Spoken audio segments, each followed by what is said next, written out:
My name is Catherine Reynolds, though most people call me Kate. I'm 41 years old, and I never imagined that one of the most humiliating moments of my life would come not on deployment, not in the Navy, but at my own cousin's wedding reception. The ballroom at the Marriott was glowing with soft golden lights, crystal chandeliers sparkling above the guests. Laughter and the sound of clinking glasses filled the air. And I was sitting quietly at a side table in my simple navy dress, trying to blend into the background. I had grown used to keeping myself out of the spotlight at family gatherings. Then it happened. My father, Robert Bob Reynolds, tapped his champagne flute at the head table. The room hushed instantly, forks pausing midair, conversations falling silent. Everyone's eyes turned toward him as he stood tall, beaming, ready to deliver a toast. "Ladies and gentlemen," Dad announced proudly, "I'd like to make a toast to my beautiful niece Rachel and her new husband, Lieutenant Commander James Mitchell." Polite applause filled the room, and I felt my chest tighten. I already had a sinking feeling where this was going. Dad turned toward the groom. "James here is a real Navy man. A submarine officer, following in the footsteps of his grandfather who served in World War II. It takes real courage to defend our nation underwater, deep beneath the waves." The crowd murmured with admiration. James gave a humble nod. I took a slow sip of water, bracing myself. "And now," Dad continued, his voice shifting into the tone I knew all too well, "some of you might be wondering about my daughter Kate over there." His champagne glass gestured in my direction. Dozens of eyes swung toward me, and my cheeks burned hot. I forced a polite smile, though I felt the knot in my stomach twist tighter. "She likes to tell people she's in the Navy too," Dad said, and a ripple of uneasy laughter went through the hall. My cousin Rachel, radiant in her gown, caught my eye with an apologetic look. Dad wasn't finished. "But the truth is, Kate just works at some desk job on a Navy base. Probably filing paperwork or something. Nothing like what James does. That's real military service." I sat frozen, every word landing like a blow. My Aunt Linda Patterson, tipsy from champagne, leaned over loudly enough for nearby tables to hear. "Didn't she drop out of the Naval Academy?" "That's right," Dad said with a solemn nod. "She couldn't handle the pressure. We had such high hopes when she got that appointment, but some people just aren't cut out for military life. She's been bouncing around ever since, never really finding her place." Murmurs spread around the tables. I felt my throat tighten, my palms sweating against my lap. Dad raised his glass higher. "But hey, at least she found steady employment somewhere, even if it's not what we hoped for. To James and Rachel, may your marriage be blessed with the kind of honor and dedication that real naval service requires." The room echoed with clinking glasses. Guests drank. Conversations resumed. And I sat there, perfectly still, trying not to let the rage or shame show on my face. I considered leaving right then, just slipping out before anyone else could pile on with questions or comments. But before I could stand, James himself approached my table. "Ma'am," he said quietly, almost formally, "could I speak with you for a moment?" Surprised, I followed him to a quieter corner near the bar. He looked uneasy, running his hand through his hair as though debating what to say. "Commander," he began, then stopped. "Forgive me. I don't know how you prefer to be addressed when you're not in uniform." I blinked at him, confused. "Excuse me. You are Commander Catherine Reynolds, aren't you?" he asked, lowering his voice. "Commanding officer of USS Hartford?" My heart skipped. I stared at him, the music and chatter of the reception fading away. "How do you know that?" James' eyes widened slightly, like he couldn't believe what he was hearing. "Ma'am, you don't recognize me, do you? I'm not just your cousin's new husband. I'm also the engineering officer on USS New Hampshire.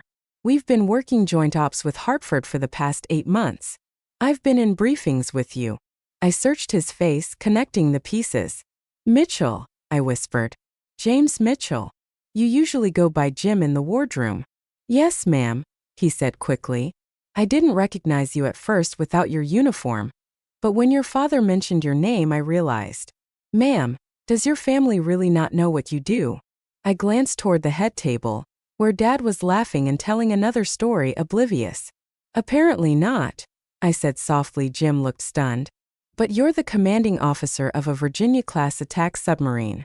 You've served for over 20 years. I've seen your record, Naval Academy graduate, submarine warfare pin, Bronze Star. How do they not know? I exhaled slowly, bitterness pressing at the edges of my voice. Because I've never told them. My father decided years ago that I was a failure. And no matter what I achieved, he always assumed I'd never be enough. It was easier to let him believe his assumptions than to keep trying to prove him wrong. Jim stared at me like I just spoken another language. But ma'am, with all due respect, he just told 200 people that you're basically a clerk. I know, I said quietly, forcing my shoulders straight. And I'm not going to say anything. Sarah appeared, cheeks flushed and slightly out of breath from dancing.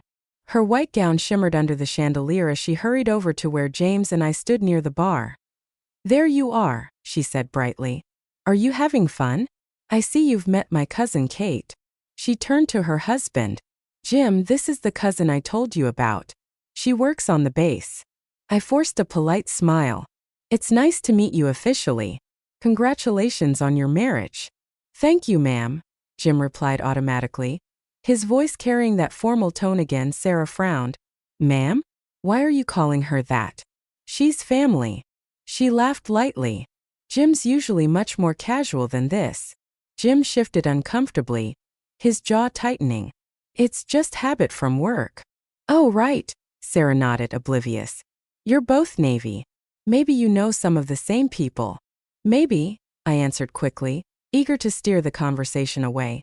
But before I could change the subject, my Aunt Linda Patterson wobbled over, champagne flute in hand, her lipstick slightly smudged. Sarah, darling, she said loudly, you should introduce your husband to more of the family.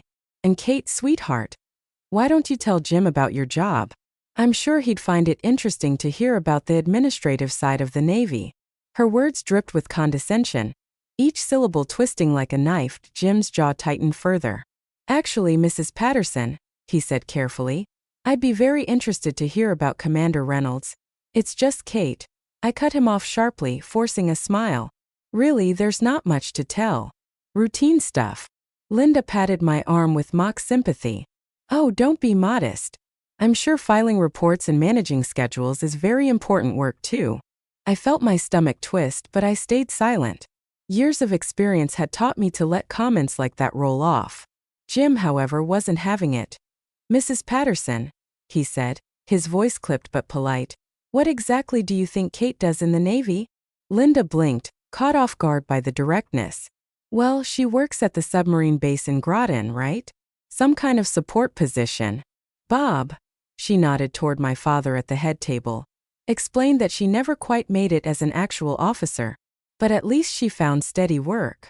Jim stared at her like she'd just grown a second head. His eyes flashed with something fierce. Anger, maybe disbelief. Sarah glanced between the two of them, sensing tension but clearly confused. I think, Jim said slowly, there might be some confusion about. Jim, I interrupted firmly, lowering my voice. It's fine. Really. But he wasn't convinced. He looked past me across the crowded room, straight toward the head table where my father sat laughing with his brothers, basking in the glow of his own toast. Excuse me, Jim muttered abruptly, stepping away before I could stop him. My heart lurched. Oh no, I whispered. Sarah frowned, watching him weave through the crowd. What's wrong? He just wants to meet more of the family. I shook my head, dread creeping in. You don't understand. From across the room, I saw Jim approach the head table. He leaned down, speaking directly to my father. At first, Dad laughed, slapping him on the back, gesturing for him to take a seat. But then Jim's words continued, and I watched the smile fade from Dad's face. The change was visible, even from where I stood. The jovial expression hardened into confusion, then something close to alarm. Uncle Frank leaned in to listen. Aunt Susan stopped her own conversation, her fork frozen halfway to her mouth. Then came the scrape of a chair against the polished floor. Dad stood abruptly, his expression pale and unsettled. Jim rose beside him, his voice carrying across the room. Sir, with all due respect, I think there's been a significant misunderstanding about your daughter's naval career. Conversations at nearby tables stilled. Guests turned their heads, sensing drama brewing. The energy in the room shifted, like a current pulling everyone toward the unfolding confrontation. I felt my pulse race, my palms clammy. This wasn't supposed to happen. I had kept my career private for decades, enduring the quiet dismissals, the snide remarks, the assumptions. I had chosen silence over conflict. But now, under the glittering lights of the reception hall, that silence was cracking wide open as Dad began walking toward me, Jim following close behind. A crowd started to gather, whispers rippling through the air. Family members exchanged glances, some confused, others intrigued, all hungry for the truth about the daughter Bob Reynolds had just mocked in front of 200 people, and I knew, with a sinking certainty, that the moment I had avoided for 22 years was finally here. The reception hall seemed to shrink as my father strode toward me. His face pale, Jim Mitchell trailing right behind him. Guests leaned in, whispers rippling like a current through the room. Forks clinked softly against plates before falling silent. I felt 100 eyes lock on me, waiting. "Kate," Dad said, his voice taut, controlled like a man trying to hold onto authority by a thread. "Jim here has been telling me some very interesting things about your job." I folded my hands in my lap, my heart steady despite the storm around me. "Has he?" Dad's eyes flickered with unease. "He says you're the commanding officer of a nuclear submarine." The words hung in the air like smoke. A wave of murmurs rolled across the room. People craned their necks, trying to catch every word that I met his gaze calmly. "That's correct." The color drained from his face. For a long moment, he seemed suspended between disbelief and anger. That's impossible. You've never said anything. You've never." His voice faltered. "You work at a desk job. Filing papers." I rose slowly from my chair, my posture straight, the same way I stood on the bridge of a submarine when delivering orders. "No, Dad. That's what you assumed. For 22 years you decided what my limits were, and you never once questioned those assumptions." Uncle Frank stepped closer, eyes narrowing. "Wait, are you saying Kate's actually a submarine captain?" "Commander," Jim corrected firmly. His voice carried like an officer delivering testimony. "Commanding officer of USS Hartford, SSN 768. A Virginia-class attack submarine with a crew of 135 sailors." Gasps scattered across the room. Sarah stood frozen, bouquet in hand, staring at me as if she'd never seen me before. Aunt Linda's champagne glass slipped slightly in her grip. But Bob said you dropped out of the Naval Academy," Aunt Susan stammered, her eyes darting between me and Dad. "I never said that," Dad muttered, his voice hollow. I thought she couldn't handle the pressure." "You thought," I repeated softly. "And for 22 years of active duty service you kept on thinking that. No matter what I achieved, you always reduced it to something less. When I made lieutenant, you said anyone could do that. When I earned my submarine warfare pin, you dismissed it as a participation trophy.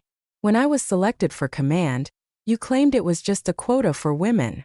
A heavy silence followed. I could see the shift in the crowd, the way their glances darted from me to my father, the way their posture leaned toward me now, curiosity mixing with guilt. Jim's voice cut through the stillness. "With respect, sir, your daughter is one of the most respected officers I've ever served alongside. I've been in this Navy for over a decade, and I've never seen the kind of loyalty and discipline her crew shows her. She commands with distinction.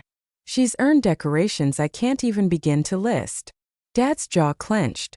"Enough," he snapped, his voice rising. "This is a family wedding, not a briefing. We don't need—" Jim didn't flinch. "No, sir.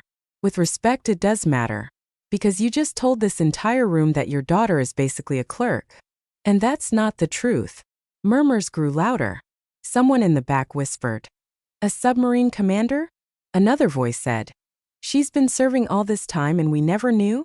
Dad looked around wildly, as if searching for an ally. But the eyes around him were filled with shock, and in some cases disapproval.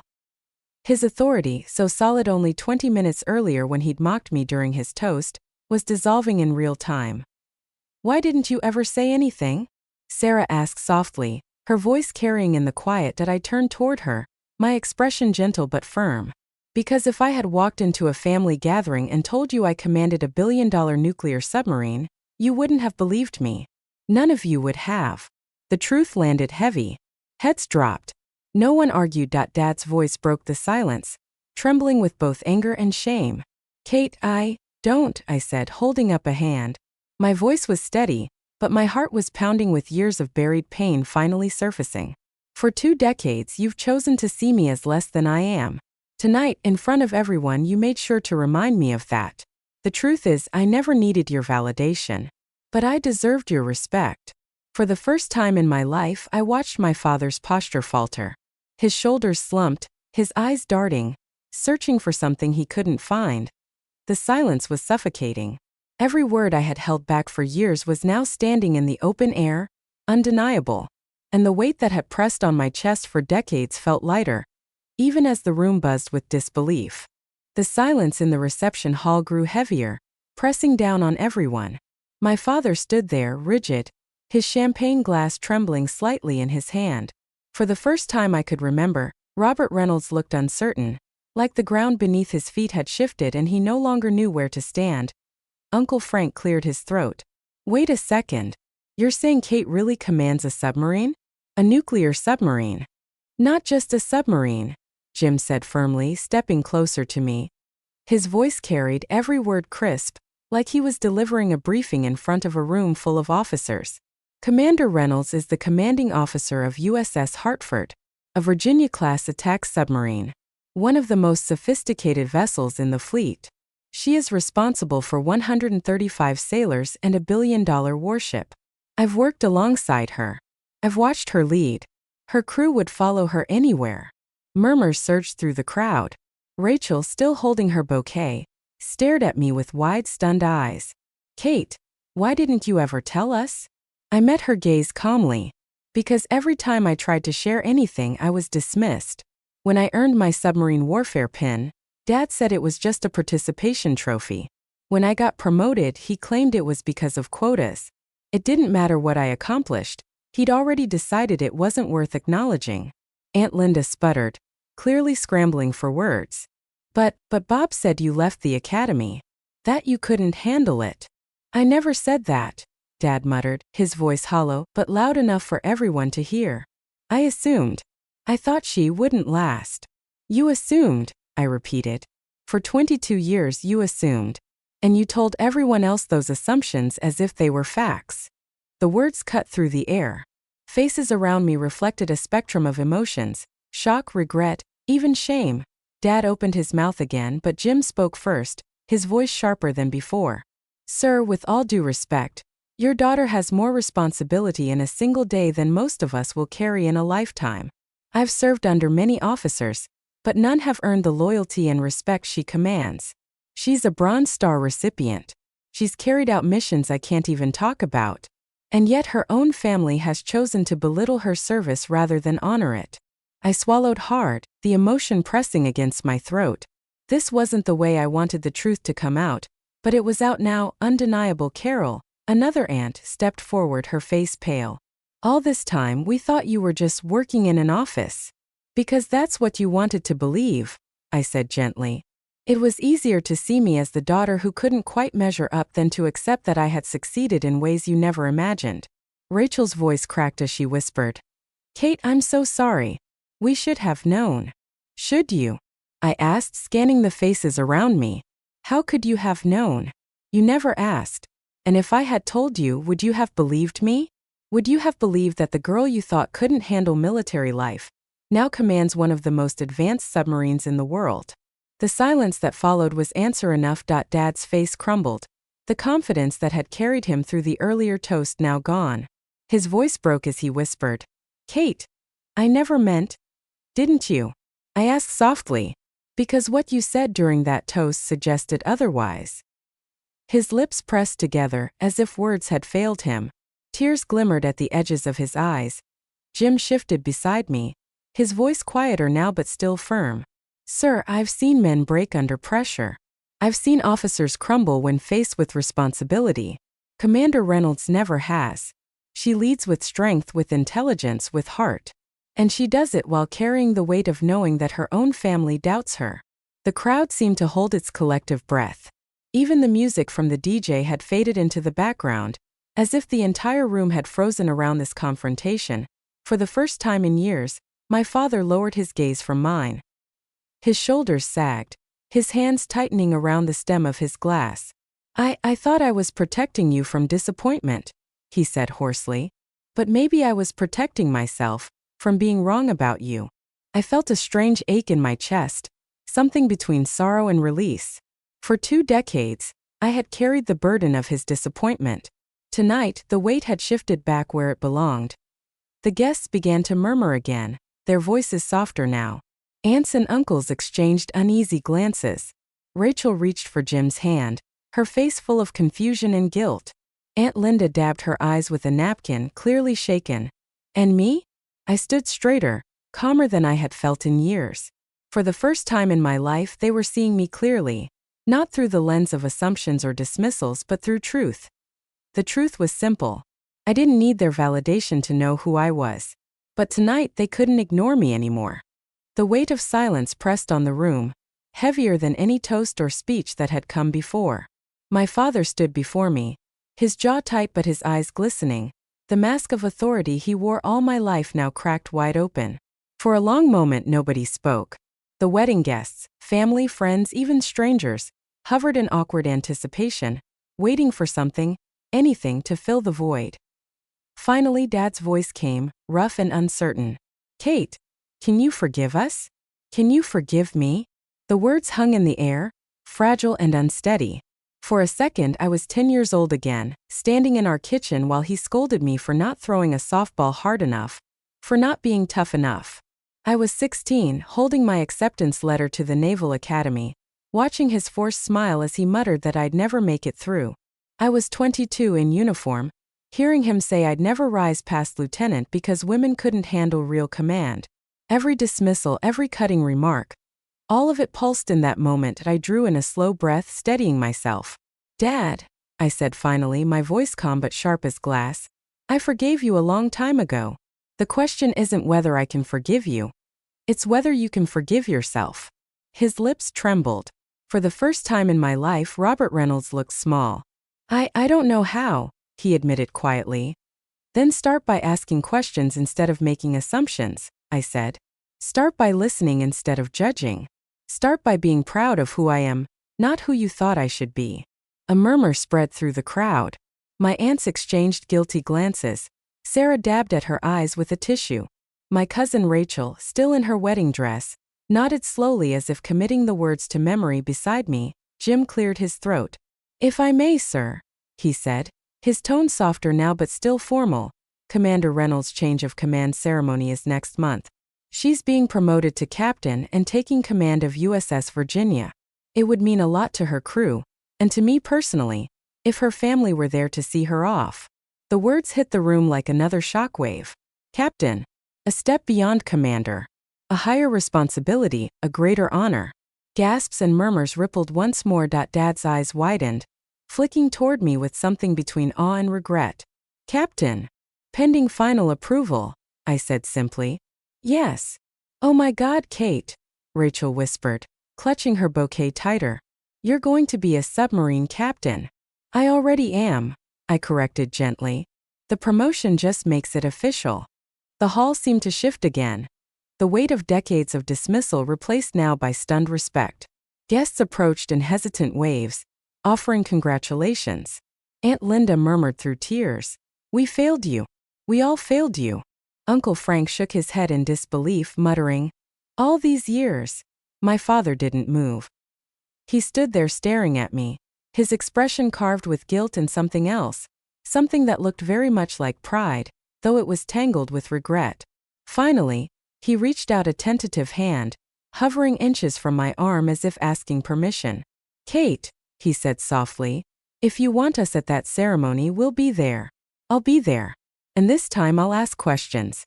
This time I'll listen." I held his gaze steady and unwavering. "I'd like that," I said, though my voice carried the unspoken truth. It wasn't about whether they showed up. It was about whether they could change. As the reception slowly returned to normal, music rising, laughter creeping back into corners of the room, I felt a strange sense of completion settle over me. For years, I had carried their assumptions like an anchor. Tonight, I had cut the chain.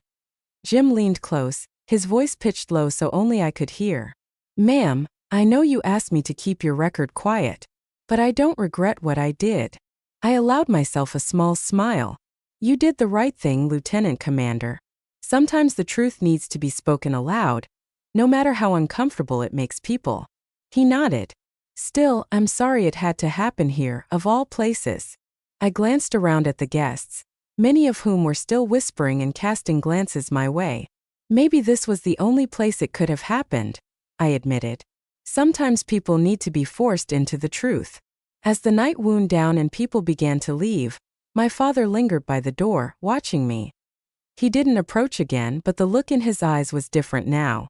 Not the look of a man disappointed in his daughter, but of a man finally beginning to see her clearly. And for the first time in decades, that was enough. The drive home that night felt strangely quiet, even with the radio on low. The road stretched dark ahead, headlights cutting through the mist rising off the pavement. My hands rested steady on the wheel, though my heart was still echoing with everything that had unfolded at the reception. For 22 years, I had lived under the weight of my father's assumptions. Every achievement was dismissed, every step forward reduced to something less. And tonight, with one careless toast, he had tried to diminish me yet again. But this time the truth had been dragged into the light, and the weight had shifted back where it belonged. When I stepped into my apartment, the silence felt different. Not empty, liberating. I hung my uniform coat neatly on the rack by the door and sank into the couch, replaying the evening in my mind. The shock on Sarah's face, the murmurs of my aunts, the way Jim's voice had carried across the reception hall when he spoke of me with the kind of respect my family had never offered. That I thought about my father too. His pale face, his trembling hand, the way his voice broke when he asked for forgiveness. I didn't know what the future held between us. Forgiveness was simple. Rebuilding trust was not. But at least for the first time he had seen me. And that was something. The following morning, I rose before dawn out of habit, lacing my running shoes for a quick jog along the waterfront. The horizon was streaked with pink and gold, the early sunlight reflecting on the water. As I ran, I thought of my crew, 135 sailors who trusted me not because of my name, but because of my leadership. They didn't need me to prove myself every day. They already knew who I was. That trust was the truest validation I could ever receive. Later at my desk, I opened the official notice. My change of command ceremony, scheduled for next month. The Navy's seal at the top gleamed in crisp blue. My name followed by the new rank. Captain Catherine Reynolds, Commanding Officer, USS Virginia. I let my fingers rest on the paper, absorbing the reality of it. Years of sacrifice, nights at sea, missed holidays, the relentless pressure of command. It had all led here. That evening my phone buzzed with messages. Sarah sent a text. I'm so sorry for everything. Jim told me the truth. I want to learn about your world if you'll let me. Aunt Linda wrote a rambling apology, equal parts regret and disbelief. And then there was my father. His message short, unpolished, raw. Kate, I'll be at your ceremony if you want me there. I'd like to be proud of you the right way this time. That I didn't reply immediately. Instead, I closed my eyes and thought of my grandmother's words, whispered to me when I was a child. Your life belongs to you first. Tonight I finally understood. For years I had lived trying not to prove her wrong, when all along I had been proving her right. The day of the ceremony arrived weeks later. The pier was crowded with sailors in crisp uniforms, families gathered with cameras, the submarine looming sleek and powerful in the background. My crew stood tall, their faces lit with pride. And behind them in the crowd I caught sight of familiar faces. My father, my mother, even Sarah. Their expressions were cautious, unsure. But they were there. As the band struck up and the orders were read, I stood straight, the weight of my new command settling on my shoulders. When the Admiral spoke my name, Captain Catherine Reynolds, the applause rolled like thunder. My crew saluted. My heart swelled. And in that moment I realized something important. Their recognition was welcome, but it wasn't necessary. I had already been enough all along. That night, as I drove home with my new orders folded neatly in my bag, I thought back to the wedding reception, the humiliation, the revelation, the fragile apology. And then I thought of the years that had brought me here. The lonely nights at sea, the impossible missions, the quiet victories. My family had finally caught up to the truth. But whether they had or not, it never would have changed who I was. Sometimes the most profound revenge isn't shouting, isn't proving, isn't even fighting. Sometimes it's living your truth so completely that the world has no choice but to see you clearly. And now, for the first time, they finally did.